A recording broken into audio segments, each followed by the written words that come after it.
A very good morning, students. Today I'm going to start the in continuation of the lesson Bhakti Sufi traditions. In this class today we'll discuss from 160 page onwards. And here is we can see the source 9, whose heading is declining a royal gift. ये हम पढ़ रहे हैं एक excerpt उसका निज़ामुद्दीन औलिया के बारे में कि एक सूफी टेक्स्ट का की किताब में ये मेंशन किया गया है।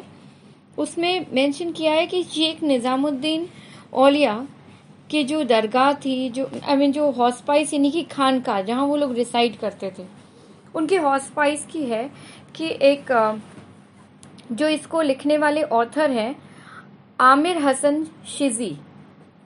तो आमिर हसन शिजी का कहना है कि when he visited there he is considering himself a fortunate person. मतलब जब वो वहाँ पहुँचे वो अपने को बहुत ही किस्मत वाले समझते हैं कि उन्हें ये पैर छूने का मौका मिला उनका, क्योंकि kissing the feet of the Sheikh Nizamuddin Auliya is actually considered as a very good fortune. That is why he's telling about it कि when he visited there how he was happy that he visited and met Sheikh Nizamuddin Auliya. And इसी समय एक local ruler वहाँ आए थे जिन्होंने इनको 2 garden की ओनरशिप दी, मतलब उसकी मालकियत उनको सौंपने की कोशिश की और उन्हें एक लैंड भी देना चाहा जो कि उसमें प्रोविजंस भी हो, खाने पीने के इंतजामात हो और टूल्स जिससे कि वो सारी चीज़ें मेंटेन करी जा सकें लैंड की, वो सारी चीज़ें सौंपनी चाहिए। पर ruler had also made it clear that he was relinquishing all his rights to both the garden and the land. मतलब वो अपने तमाम राइट्स भी उनको दे रहे हैं कि आगे से अगर टैक्सेशन है, कुछ भी ये पैसा जो भी इनकम वहाँ से आ रहा है उस लैंड से, ये सब कुछ किसको मिल जाने वाला था? ये अब शेख निज़ामुद्दीन औलिया को सौंप रहे थे वो रूलर। लेकिन इन्होंने जवाब दिया, शेख निज़ामुद्दीन औलिया ने, कि हम इन गार्डन का, हमें लैंड का क्या करेंगे, हमें लैंड नहीं चाहिए, हमारे काम का नहीं है, हमें इस चीज़ की ज़रूरत नहीं है। None of our spiritual masters had engaged in such activity. ये बताया इन्होंने कि हमारे लीडर्स ने, हमारे सूफी सेंट्स ने, जो स्पिरिचुअल मास्टर रहे हैं, हमारे पहले के जो टीचर रहे हैं, उन्होंने भी कभी ऐसा नहीं किया, क्योंकि हम सत्ता, हम सुख भोगने के लिए नहीं हैं। हमें पैसा, रुपया, ज़मीन, जायदाद नहीं अपने लिए कुछ नहीं बनाना है। हम एक रिलीजन के लिए काम कर रहे हैं जिसमें त्याग परम आवश्यक है। Then he told an appropriate story. उन्होंने एक स्टोरी बताई कि सुल्तान गियासुद्दीन आए थे, जिनको कहा जाता था उस समय उलूग खान। वो आए थे शेख फरीदुद्दीन, जो कि इनके सीनियर थे। सीनियर मतलब कि जैसे सूफी सेंट ये हैं वैसे वो भी थे उनसे पहले। तो शेख फरीदुद्दीन के पास ये उलूग खान या गियासुद्दीन सुल्तान आए थे और उन्होंने पैसा और ओनरशिप देने की कोशिश की। 4 विलेजेस उनको देने चाहा कि पैसा भी लीजिए और ये गांव लीजिए, ये भी आपके हो गए। तो ये एक रिस्पेक्ट में उन्होंने देने की कोशिश की। तो उन्होंने वो चीज़ पैसा दिया कि जैसे जो सूफीज़ हैं जो वहाँ रहते हैं, खानका में रहते हैं, रिसाइड करते हैं साथ में, उन लोगों के लिए ज़रूरत के लिए काफ़ी पैसे दिए और लैंड भी दिया इस काम के लिए। तो शेख अल इस्लाम फरीदुद्दीन को टाइटल दी गई थी शेख उल इस्लाम। शेख अल इस्लाम ने कहा कि पैसा दीजिए, पैसा मैं ले लूँगा, लेकिन ये जो आप लैंड दे रहे हैं या गांव दे रहे हैं, विलेजेस दे रहे हैं, इनकी हमें कोई आवश्यकता नहीं है। जो आप पैसे देंगे, इसको मैं सूफी संतों के और जो लोग वहाँ आते हैं उनके ऊपर खर्च करूँगा, लेकिन ये लैंड हमारे किसी काम का नहीं है। बहुत से लोग हैं जो गरीब हैं, बहुत से लोग हैं जो लैंडलेस पुअर हैं, जिनकी रोजी रोटी उससे चल सकती है। आप उनको दीजिए, क्योंकि उन्हें इस लैंड की ज़्यादा आवश्यकता है। मैं इस धर्म का कार्य कर रहा हूँ, मुझे त्याग, सत्ता, सुख त्याग करके समाज सेवा करनी है। तो जो मेरी ज़रूरत भर की चीज़ है, बस उतना ही मुझे दीजिए। तो उन्होंने, शेख निज़ामुद्दीन औलिया ने फरीदुद्दीन शेख की उदाहरण देते हुए उनकी कहानी उनको सुनाई कि इस तरीके से उन्होंने भी ऐसा ही किया था और मैं भी कोई ज़मीन नहीं ले सकता, वो मेरी आवश्यकता नहीं है। हमें पैसे की मदद आप कर सकते हैं, क्योंकि मुझे सभी के लिए इंतज़ामात करने हैं जिसमें वो पैसे खर्च होंगे, लेकिन मुझे अपने लिए स्वतः किसी कार्य के लिए कोई पैसा, ज़मीन नहीं चाहिए। तो this is a big thing that we found here, that Sheikh Nizamuddin Aulia stated along with the narration of a story in which Fariduddin, how he refused to take any land or any such property that was offered to Fariduddin by Ghiyasuddin. So he, through this story, he tried to convey his message to the local ruler who was offering the land to Nizamuddin Aulia. And now we start New Devotional Paths, Part 8, New Devotional Paths, Dialogue and Descent in North India. North India में मैंने आपको पहले भी बताया था कि भक्ति सूफी traditions कैसे दो स्वरूप में देखने को मिलता है, वो है निर्गुण और सगुण। निर्गुण भक्ति सेंट्स के बारे में अब हम पहले आपको बताएंगे। निर्गुण मतलब निरंकार, भगवान को किसी भी आकार में जिन्होंने नहीं माना, ये माना कि जो निरंकार हैं, जो हर जगह मौजूद हैं, उन्हें किसी मूर्ति में ढाल करके कोई रूप देना संभव नहीं है। अपनी इस विचारधारा के साथ और साथ ही जो सामाजिक जात पात, ऊंच नीच, इन सबको का परित्याग किया, जिसे एक्सेप्ट नहीं किया, जिसको बिल्कुल भी they were not at all accepting this. With this intention, the Nirankari form or formless, God is formless, God is a creator. It cannot be in different forms, it cannot be आइकोनाइज या icons यानी कि statue formation नहीं दिया जा सकता, इसका आकार नहीं हो सकता, तो उसे स्टैचू भी नहीं बन सकता, उसे एक जगह हम सीमित नहीं कर सकते। इस विश्वास के साथ, ऐसी सोच के साथ ये निर्गुण और सगुण भक्ति हमारी नॉर्थ इंडिया, उत्तर भारत में फैलने लगी। ये इस विचारधारा को अनेकों संतों ने इसको का प्रचार प्रसार किया। उनमें से हमारे जो पहले बहुत ही इम्पोर्टेंट कबीर जी के बारे में हम लोग now we will go through it. Weaving a divine fabric, Kabir का जन्म 14-15 सेंचुरी के बीच हुआ और इनको कहा जाता है क्योंकि दीज आर समथिंग कि इनके मरने के कई सालों बाद जितना भी हमारे पास रिकॉर्ड आता है रिटन रिकॉर्ड के रूप में, वो सभी हैगियोग्राफी ही रहा। हैगियोग्राफी इन द सेंस कि सुनी हुई बातों को लिखा जाना। इनके बारे में जो हमें मिलता है डिस्क्रिप्शन, वो काफ़ी समय बाद, उनकी मृत्यु के काफ़ी समय बाद लिखी गई हैं। उनमें से कुछ मुख्य जो मैन्युस्क्रिप्ट्स हैं या जो वर्सेस हैं, जिनके बारे में, जिनके द्वारा हिस्टोरियंस को इनके बारे में पता चलता है, वो है कबीर बीजक। कबीर बीजक कबीर पंथ लोगों ने लिखी है। अब आप कहेंगे कबीर पंथ क्या है?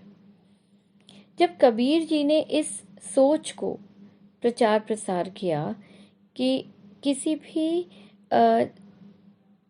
उनकी जो विचारधारा थी, जो हिंदू मुस्लिम सभी धर्मों को लेकर के चलना, वर्ण सिस्टम को नहीं मानना, किसी भी जात पात ऊंच नीच इन सब बातों से ऊपर होकर के कार्य करना, इन सब चीज़ों ने इनको बहुत इनके जो फॉलोअर्स थे, जो इनको एक मतलब हेड के रूप में या टीचर के रूप में मानते थे, और इनको इनके सब अनुयायी जो बने, फॉलोअर्स यानी कि अनुयायी कर बनना, तो उन्होंने जो फॉलो करना शुरू किया इनको, क्योंकि ये कबीर थे, इनके अनुयायियों को कहा जाने लगा कबीर पंथी या कबीर पंथ। तो ये जो फॉलोअर्स थे, इन्होंने जब कबीर के बारे में लिखा तो इसे कबीर बीजक के नाम से पब्लिश किया। तो कबीर बीजक से अगर हमें कबीर के बारे में हिस्टोरियंस को कोई इन्फॉर्मेशन मिली तो सबसे पहले कबीर बीजक से मिली। पर ये तब लिखी गई है जब कबीर की काफ़ी सालों पहले मृत्यु हो चुकी है, उसके कई सालों बाद। तो हम ऑथेंटिक किसी भी सोर्स को नहीं कह सकते कि 100% वो ऐसा ही हुआ होगा। बहुत सी चीज़ें हैं जिनको चैलेंज किया जा सकता है, तो जिनके बारे में पूरी तरह से 100% श्योरिटी के साथ नहीं है, पर उनकी चीज़ें उनको सुनाई बातों से या उनके कबीर पंथ लोगों ने जो लिखी कबीर बीजक पहले उससे मिली। दूसरा मुख्य स्रोत है या सोर्स है, मेन सोर्स इस Kabir Granthavali. Kabir Granthavali actually Kabir Granthavali was written by Dadu Panth. Dadu Dayal एक थे जो वो भी निर्गुण भक्ति सेंट थे और निर्गुण भक्ति में ही विश्वास करते थे, विचारधारा के थे। वो राजस्थान में थे। तो जो दादू पंथ लोगों ने जो किताब लिखी है वो है कबीर ग्रंथावली। मुख्य सोर्स तीसरा आया आदि ग्रंथ साहिब। आदि ग्रंथ साहिब में भी कबीर के बारे में और ये कबीर जी के बारे में, उसमें या दादू पंथीस के बारे में विवरण मिला है, उसमें भी कुछ उनके बारे में लिखा हुआ है। तो गुरु आदि ग्रंथ साहिब जो है वो सिक्स की होली बुक है। अब आपको ये चीज़ क्लियर हो रही होगी कि किन मुख्य सोर्सों से हिस्टोरियंस को इनके बारे में पता चला। कबीर बीजक, कबीर ग्रंथावली और आदि ग्रंथ साहिब से। और ये हैगियोग्राफी के ऊपर बेस्ड है। हैगियोग्राफी का मतलब है कि ये एग्जैक्ट इंफॉर्मेशन नहीं है, क्योंकि ये सुन के उनकी डेथ के काफ़ी सालों बाद लिखी गई है, इसलिए 100% कंफर्मेशन के साथ सारा जो हमें इंफॉर्मेशन मिल रहा है वो नहीं है। Now if you go through this that इनका एक जो दोहा है, एक इम्पॉर्टेंट दोहा, वो हम आपको चाहेंगे बच्चों कि आपको एक याद करना पड़ेगा, जिसे आप लोग अपने वाइवा के दौरान भी इसे बता सकते हैं। आप इनके कोई भी मुख्य दोहे आप याद रख सकते हैं। गुरु गोविंद दो खड़े काके लागू पाए, बलिहारी गुरु आपने गोविंद दियो बताए। या दुख में सुमिरन सब करे, सुख में करे न कोई, जो सुख में सुमिरन करे दुख काहे को होए। इस प्रकार हम देख सकते हैं कि कितनी नॉलेज की बातें कबीर जी ने, कितनी शिक्षाप्रद बातें अपने दोहे में लिखी है। कबीर जी का जन्म एक हिंदू परिवार में हुआ, लेकिन इनका लालन पालन, क्योंकि वो छोड़ करके चली गई थी उनकी माता, तो इन्होंने मुस्लिम वीवर या जुलाहे, मुस्लिम जुलाहों ने इनका पालन पोषण किया। इसीलिए इनकी बातों में अक्सर हम लोगों को ये मिलता है कि ये हिंदू मुस्लिम दोनों ही रिलीजन को बराबर मानते हैं। और इनकी जो वर्सेस हैं जो लिखे हुए हैं, जो बातें लिखना दोहे के रूप में, इनके has been compiled in 3 distinct but overlapping traditions. Overlapping मतलब एक तरफ जो है कबीर पंथीज में मिला है, कबीर ग्रंथावलीज में मिला है, और कबीर वो आदि ग्रंथ साहिब में मिला है इनके बारे में। तो इन तीनों से हमें इनकी इस तरीके से मैन्युस्क्रिप्ट कंपाइलेशन हुआ है। और ये हम आपको बता ही चुके हैं कि इनके मरने के कई सालों बाद ये सब लिखा गया है।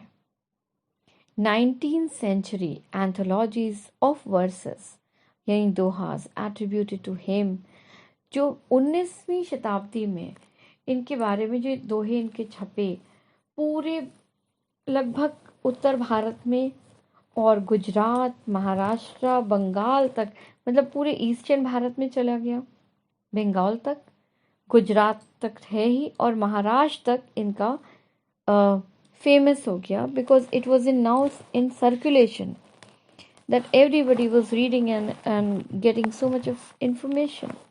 And so he had so many followers who were called as Kabir Panthis, the Kabir Panth. So what is Kabir Panth? They were the followers of Kabir. But while writing, you will not only mention कि they were the followers of Kabir. You'll also mention Kabir's ideology, and then you'll state that his followers were called as Kabir Panths. Now, Kabir की जो poems हैं have survived in several languages. बहुत सारी languages में इन्होंने अपनी जो कविताएं हैं या फिर दोहा है इनको लिखा है। इन्होंने कई भाषाओं में और कई लोकल लैंग्वेजेस में लिखा है, जैसे राजस्थानी हो गई, गुजराती हो गई, अवधी हो गई, हरियाणवी, पंजाबी, खड़ी बोली और ब्रज भाषा में भी लिखा है। तो इनकी देसी लैंग्वेज मतलब कि जो आम तौर पे बोलचाल की भाषा में यूज़ किया जाता था, उन भाषाओं में इन्होंने लिखा है। गुजरात में फेमस है, गुजराती भाषा में लिखा है, हिंदी में भी लिखा है, मतलब हर लैंग्वेज में। अवधी है, खड़ी बोली है, तो सब में मतलब it was very very famous, so that common people were founding him very close. आप जानते हैं कि भाषा का बहुत गहरा असर है। अगर कोई लेमैन लैंग्वेज या कॉमन पीपल की लैंग्वेज में बोलता है तो उसकी बातें वहाँ तक सुनी जाती हैं। आम लोग तभी सुनेंगे जब उनकी भाषा में बातें कही गई हों। इनकी जो पोएम्स हैं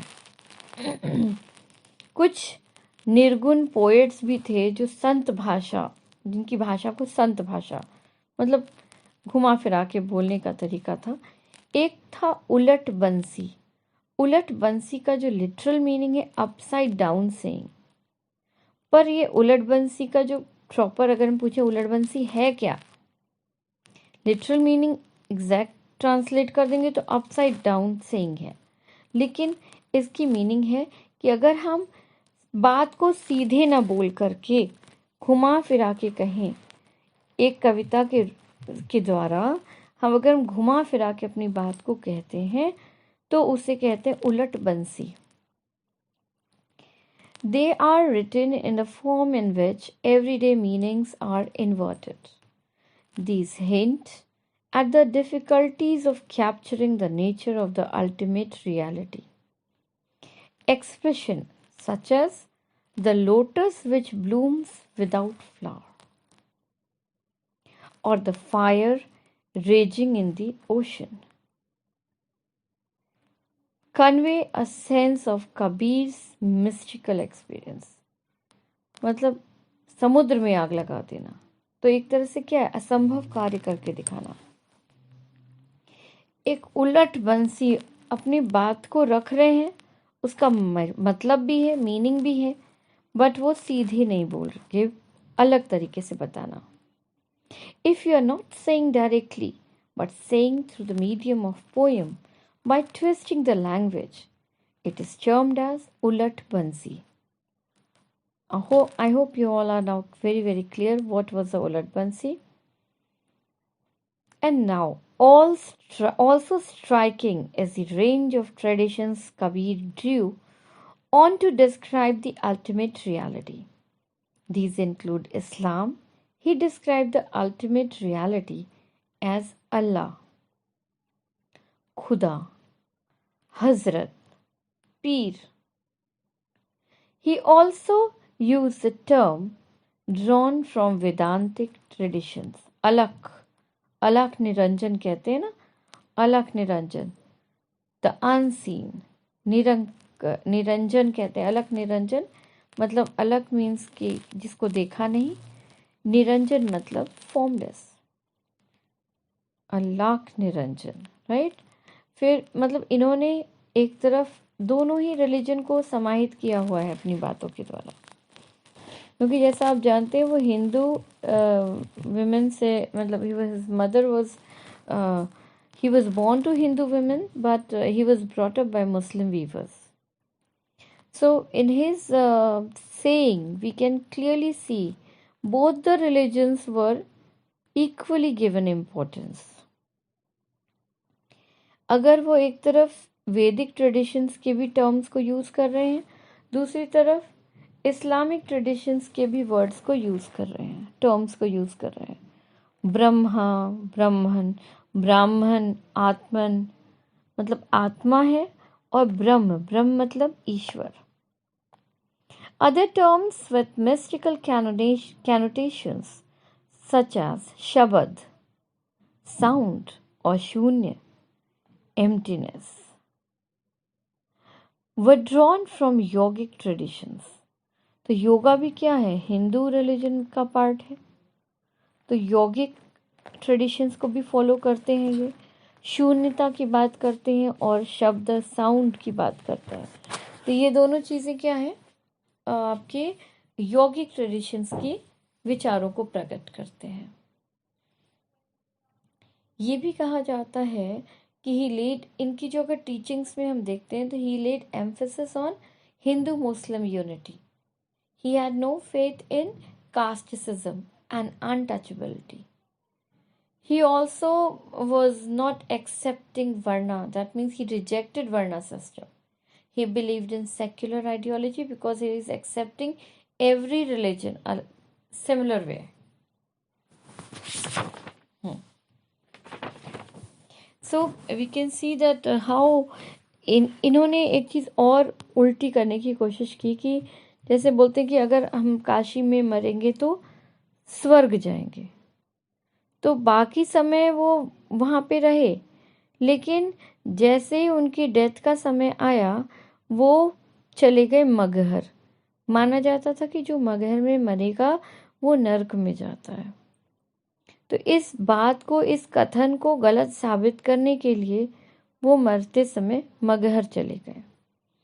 तो इनकी बहुत से पुरानी विचारधाराओं का अंत करना, ये भी इनकी बातों से पता चलता है कि ये जो रूढ़िवादी सोच को भी के खिलाफ थे. Diverse and sometimes conflicting ideas are expressed in these poems. Some poems draw on Islamic ideas and use monotheism and iconoclasm to attack the Hindu polytheism and idol worship. Others use Sufi concept of zikr and ishq, love, to express the Hindu practice of Naam Simran, remembrance of God's name. इनके जो poems में है, इनके जो दोहे में है, इनकी कविताओं में हमें देखने को मिलता है कि ये एक तरफ इस्लामिक आइडियाज़ में भी विश्वास करते दिखाई दे रहे हैं. मोनोथीज्म, एक ही भगवान है अल्लाह. मूर्ति पूजन का विरोध भी इन्होंने किया है और सीधा अटैक किया है, मतलब प्रहार किया है जो हिंदू तमाम 33,000 देवी देवताओं में जो विश्वास करते थे, तो वो उसका विरोध किया है इन्होंने. मूर्ति पूजन का भी विरोध किया है।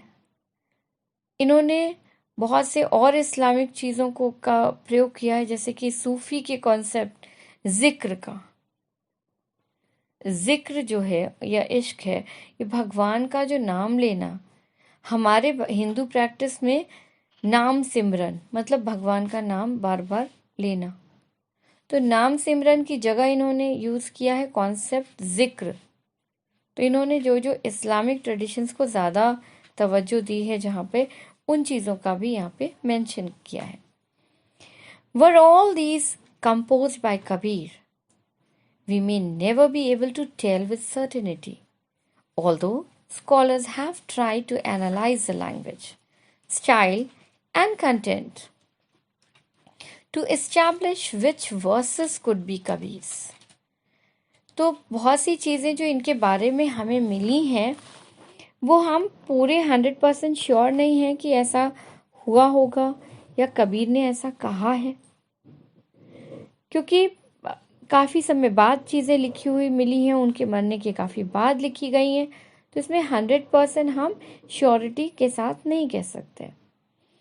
What this rich corpus of verses also signifies is that Kabir was and is to the present source of inspiration for those who questioned entrenched religious and social institutions, ideas and practices in their search for divine. ये उन लोगों के लिए प्रेरणा स्रोत रहा जो कि विरोध करते हैं वर्णा सिस्टम का, और ऐसी सभी, और जो ईश्वर का को प्राप्त करना चाहते हैं। तो वो उनके लिए बहुत बड़ी चीज़ है कि जिसमें जात पात का कोई लेना देना नहीं है। और इनकी जो कविताओं में ऐसा रिच सोर्स है ये कि इन सबको प्रेरणा स्रोत हैं ये सब कुछ जो कविताएं लिखी हैं, जिसमें कि जो इसके बारे में कि कोई वर्णा सिस्टम को ना मानो, कोई जात पात नहीं, कोई सोशल इंस्टीट्यूशन नहीं, मतलब कोई ऊंचा कोई नीचा नहीं, और सब बराबर हैं, और सब मिल करके भगवान को प्राप्त करना, ये सब कुछ मन की शांति के लिए वर्क करना। रिलीजन का इससे कोई मतलब नहीं है कि कौन रिच है कौन पुअर है, कौन किस जात पात का है। भगवान को इससे कोई लेना देना नहीं है।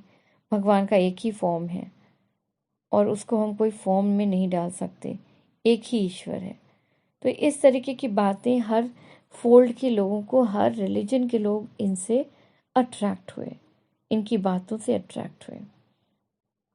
Just as Kabir ideas probably crystallized through dialogue and debate, explicit or implicit, and with the traditions of Sufis and yogis in the region of Awadh. His legacy was claimed by several groups who remembered him and continue to do so. मतलब इनकी जो वार्तालाप हैं, debates हैं, dialogues हैं, उनकी जो बातें, उनकी जो रिकॉर्डिंग्स हैं, उससे हमें पता चलता है कि सूफी और योगी सभी जो है मिलजुल करके, सभी के ट्रेडिशंस के लोग इनको बहुत आज तक उन्हें याद करते हैं और उनकी बातों को फॉलो करते हैं। This is most evident in later debates about whether he was Muslim or Hindu by birth. मतलब ये तो हमें पता ही है कि हमें जितना भी रिकॉर्ड मिला उनके मरने के काफ़ी बाद का लिखा हुआ है, तो 100% हम नहीं कह सकते वो हिंदू थे कि मुसलमान थे। और सभी उनके मरने के 200 साल के बाद लिखी गई हैं, तो काफ़ी एक लंबा अंतराल है। क्योंकि हमें एक तरफ जो है वैष्णव ट्रेडिशन, जो वैष्णव भक्तों के द्वारा जो लिखा गया है, वैष्णव भक्तों के द्वारा, तो वो बताता है कि कबीर दास, उनका नाम बताया कबीर दास। कबीर का जो मतलब है अरेबिक वर्ड है कबीर, जिसका मतलब है महान, ग्रेट।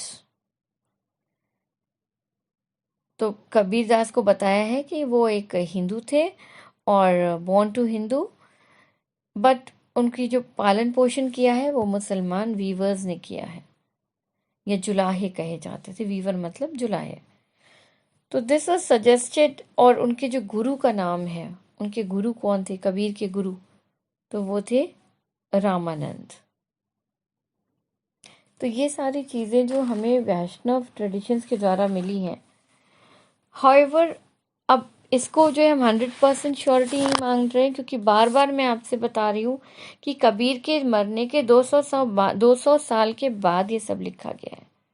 तो कितना ऑथेंटिक है इसकी श्योरिटी नहीं है। फिलहाल आपको ये पता रहना चाहिए कि वो he is considered as Hindu and he was brought up by Muslim weavers, and what were his teachings I have already explained you. Who was his guru? तो जिन्होंने इनके अंदर भक्ति इनिशिएट की, भक्ति जागृत करी, वो थे गुरु रामानंद। उनके गुरु का नाम था Ramanand. However, the verses attributed use the words Guru and Sadguru, but do not mention the name of any specific preceptor. हालांकि इनके कई बार वर्सेस में या दोहों में या कविताओं में बार गुरु तो बोला है, पर गुरु का नाम नहीं लिखा है। लेकिन हिस्टोरियंस हैव पॉइंटेड आउट कि ये बहुत डिफ़िकल्ट है पता कर पाना कि रामानंद और कबीर एक ही समय, एक ही काल को बिलोंग करते हैं कि नहीं, एक ही टाइम पीरियड के थे कि नहीं, without assigning improbably long lives to either of both. So while traditions linking the two cannot be accepted at face value, and they show how important the legacy of Kabir was for later generations. बाकी generations के लिए कबीर बहुत important रहे हैं और हमेशा follow किए जाते रहे हैं। उनकी एक विचारधारा आज भी देखिए आप लोग पढ़ रहे हैं, और हम लोग उनकी जो कथन है, जो बोले गए वाक्य हैं, जो बोले गए शब्द हैं, अभी तक कितने रेलिवेंट हैं। तो ये सब कबीर दास के बारे में हमने आज पढ़ा एज अ निर्गुण सेंट। अब हम अपने अगले क्लास में बाबा गुरु नानक और मीराबाई के बारे में पढ़ेंगे। Till then, keep revising your work, keep your work complete also, and be prepared for your exams. Till then, goodbye.